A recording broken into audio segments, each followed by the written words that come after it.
Assalamualaikum warahmatullahi wabarakatuh. Di sini saya akan menjelaskan apa itu sistem hukum. Secara sederhana, sistem hukum adalah kesatuan dari seluruh peraturan, peranata, dan praktiknya dalam suatu negara tertentu. Perlu diketahui bahwa ada sejumlah alasan yang mempengaruhi sistem hukum, antara lain: 1. Latar belakang sejarah dan pembangunan hukum. Yang kedua, karakteristik khas dari cara berpikirnya. Yang ketiga, peranata-peranata yang berbeda. Yang keempat, jenis-jenis sumber hukum yang dikenal dan penggunaannya. Yang kelima, ideologinya. Sistem hukum utama di dunia antara lain: 1. Eropa kontinental, civil law system. Sistem hukum ini dianut oleh negara-negara Eropa kontinental yang berakar dan bersumber dari hukum Romawi yang disebut dengan civil law. Penggunaan terminologi civil law adalah karena hukum Romawi berasal dari karya Raja Justinus, yakni Corpus Juris Civilis. Corpus Juris Civilis adalah kompilasi aturan hukum yang dibuat atas arahan Raja Justinus, berisi kodifikasi hukum yang bersumber dari keputusan raja-raja sebelumnya, dengan tambahan modifikasi yang disesuaikan dengan kondisi sosial dan ekonomi pada zaman itu. Ciri sistem hukum Eropa kontinental adalah lebih mengutamakan Rechtsstaat atau negara hukum yang memiliki berkarakter administratif dan menganggap hukum itu tertulis. Artinya, kebenaran hukum dan keadilan terletak pada ketentuan yang tertulis. Sistem hukum civil law digunakan di beberapa negara seperti Prancis, Jerman, Italia, Swiss, Australia, Amerika Latin, Turki, beberapa negara Arab, Afrika Utara, dan Madagaskar. Yang kedua, Anglo-Saxon, common law system.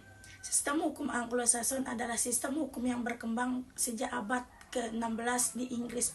Dalam sistem Anglo-Saxon tidak dikenal sumber hukum baku dan tertulis sebagaimana dikenal dalam civil law system.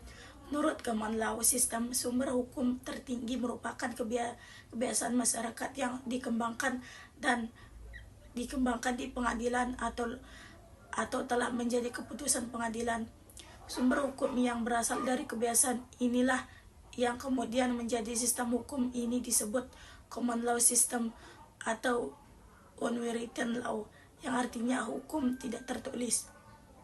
Perbedaan paling spesifik antara common law system dan civil law system terletak pada sumber hukum positif, yakni dalam common law system sumber utamanya adalah putusan hakim atau judgment law, sedangkan dalam civil law system sumber hukum merupakan perundang-undangan.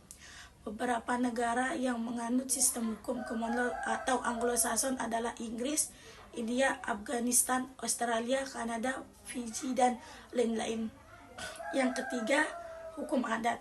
Hukum adat adalah sistem hukum tradisional yang berkembang dalam masyarakat adat atau suku-suku pribumi di suatu wilayah atau negara.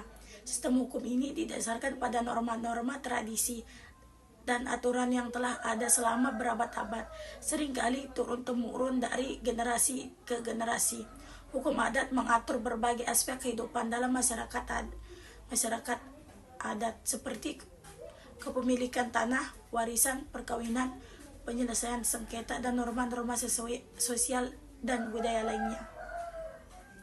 Hukum adat di Indonesia mengacu pada aturan dan norma-norma yang berlaku pada masyarakat adat atau suku-suku pribumi di Indonesia.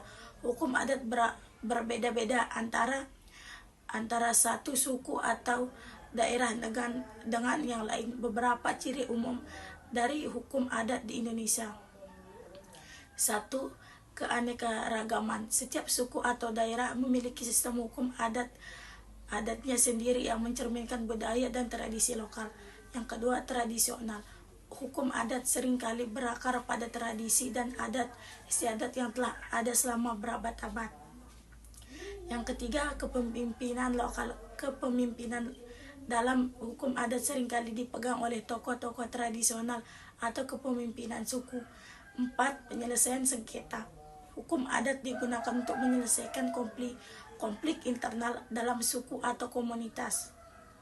Yang kelima, hubungan dengan hukum nasional. Hukum adat diakui dalam sistem hukum nasional Indonesia, tetapi dalam beberapa kasus mungkin terjadi konflik antara hukum adat dan hukum nasional. Yang keempat, sistem hukum Islam. Salah satu ciri khas terkuat dari sistem hukum Islam yang membedakan dengan sistem Eropa kontinental dan Anglo-Saxon adalah dasar hukum pelaksanaannya yang berlandaskan pada kitab suci agama Islam dan ajaran sunnah Nabi Muhammad berupa Al-Quran dan Al-Hadis. Berdasarkan sunnah, hukum Islam dalam Islam adalah hukum yang statis dan tidak mungkin dilakukan amandemen seperti pada sistem Eropa kontinental dan Anglo-Saxon. Namun perubahan dalam hukum Islam bisa dilakukan dengan metode penafsiran berdasarkan pada keilmuan dalam tradisi hukum Islam, seperti melalui fikih, usul fikih, ulumul hadis, melalui metode ijtihad yang telah ditentukan ulama dan ahli fikih. Sekian dari saya. Wassalamualaikum warahmatullahi wabarakatuh.